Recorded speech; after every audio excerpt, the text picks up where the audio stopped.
కేంద్ర ప్రభుత్వం ఉపాధి హామీ పథకానికి సంబంధించి పేరు మార్చి ఓ పెద్ద ఎత్తున ప్రచారం చేస్తూ ఉంది. 100 రోజులు ఉన్నదాన్ని 120 రోజులు మేము పని కల్పిస్తున్నామని చెప్పేసి ఈ చట్టం ఉపాధి హామీ కార్మికులు ఎవరైతే ఉన్నారో వ్యవసాయ కార్మికులకి ఈ చట్టం నష్టము.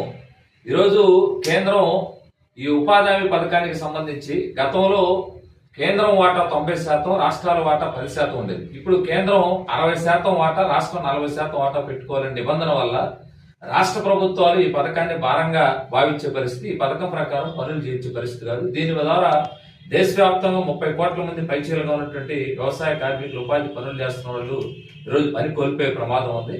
అదేవిధంగా ఈరోజు ఉపాధి హామీకి సంబంధించి గతంలో 100 రోజులు చట్టంలో భద్రత కల్పిస్తూ ఒకవేళ పని కల్పించకపోతే నష్టపరిహారం ఇవ్వాలంటే చట్టంలో ఉండేది. ఇప్పుడు ఈ చట్టంలో రకరకాలైన మార్పులు యజమానులు ఎవరైతే ఉన్నారో కార్పొరేట్ వ్యవసాయానికి సంబంధించిన వీళ్ళకి అనుకూలంగా మార్చిన పరిస్థితుంది.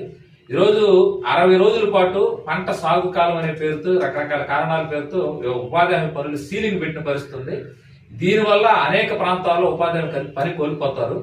అట్లానే ఈ ఉపాధి హామీ పథకానికి సంబంధించి గతంలో సరైన సమయంలో కూలికి సంబంధించి కనుక బ్యాంక్ అకౌంట్ లో జమ చేయకపోతే నష్టపరిహారానికి సంబంధించి పెనాల్టీ చేసేవాళ్ళు. ఇప్పుడు ఆ నిబంధన రద్దు చేశారు.